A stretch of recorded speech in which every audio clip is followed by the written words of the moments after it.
Welcome to The Explainer. Today, we are digging into something huge. We're cracking open the playbook for success and what's basically the new global office, where your team could be anywhere and everywhere. I mean, think about it. Your team's in 5 countries, maybe 8 different time zones. How on earth do you make that work? This isn't just some thought experiment anymore, it's the daily grind for millions of people. So we went looking for answers and dug into a detailed study to find a real-world framework that actually works. All right, so first things first, let's get on the same page with what we're even talking about. These are called Global Virtual Teams, or GVTs for short. Now, the official definition is pretty clear. They're groups scattered across geography and time, they're culturally diverse, and they absolutely depend on technology to get anything done. They're the new normal for sure, but the way they work is a whole different ballgame compared to a classic office. And this is what we're going to use as our playbook. It's a framework that came out of a really detailed case study of seasoned pros over at IBM. Our job today is to break this whole thing down into a simple, powerful guide that you can actually use. Okay, so here's our roadmap. We're going to start with the big picture, the new global office. Then we'll break down the 4 key pillars: building virtual trust, bridging communication gaps, navigating those cultural mazes, and leading from afar. And we'll wrap it all up with what's called the GVT balancing act. So let's just set the scene here. The rise of these global virtual teams, it's not some passing trend, right? It's a huge, irreversible shift. It's being pushed forward by technology that gets better every day, and, of course, the worldwide search for the absolute best talent, no matter where they live. This opens up amazing opportunities, but wow, does it come with some big challenges. All right, that brings us to our very first pillar, and honestly, it's the foundation for everything else: trust. Think of it like the invisible glue that holds a team together. But in a virtual world, that glue is super fragile.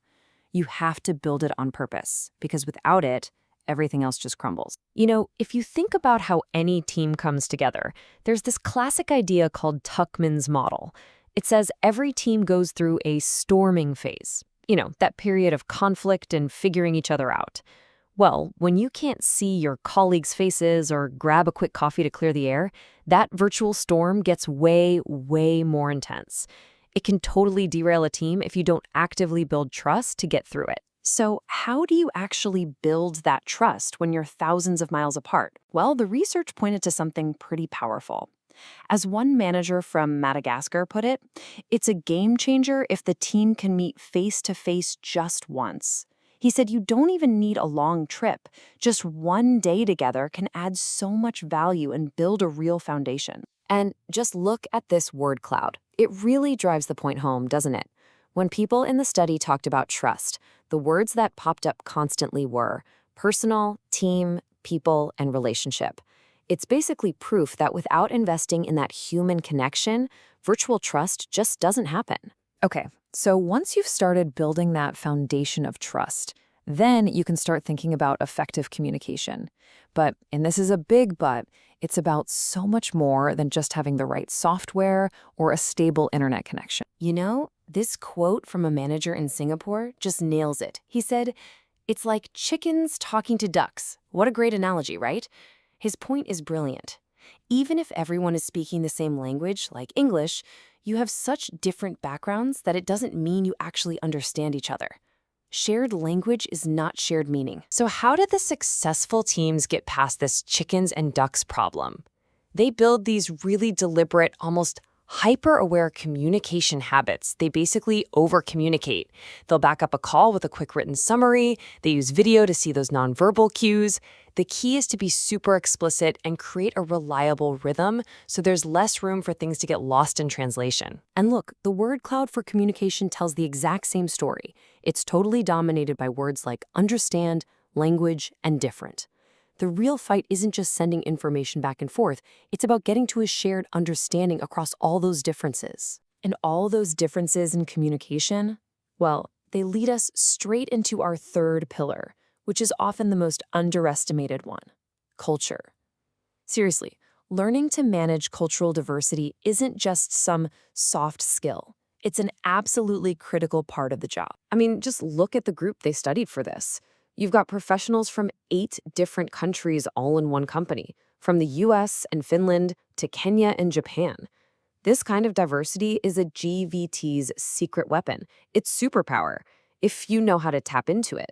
Okay, let's take a look at a super common friction point: how people communicate. In a direct culture, like in the US, you just get straight to the point. But in an indirect culture, like in Japan, there's a huge value placed on reading the atmosphere. Now, neither one is better, but if you're not aware of the difference, the direct person can come off as rude, and the indirect person can seem unclear or wishy-washy. So, what's the big takeaway here? It's that getting culture right isn't about memorizing a bunch of do's and don'ts for every country. As this word cloud shows us, it really comes down to focusing on people and having a genuine respect for their different cultures and backgrounds. At the end of the day, it's about being curious. All right, so we've got trust, communication, culture, but what ties it all together? That's our fourth and final pillar: leadership.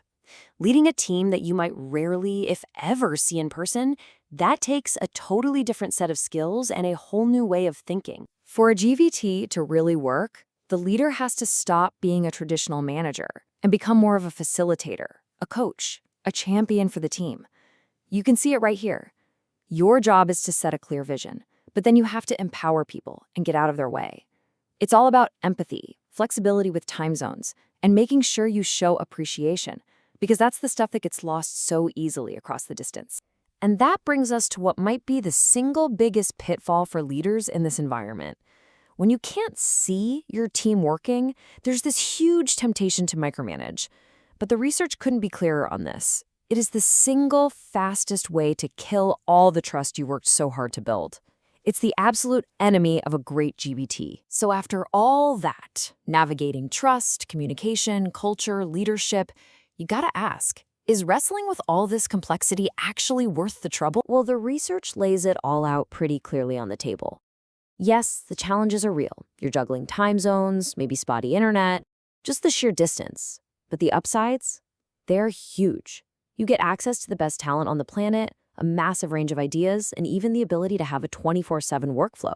That follow the sun model. And that brings us right back to our playbook, which should make a lot more sense now. This is your map.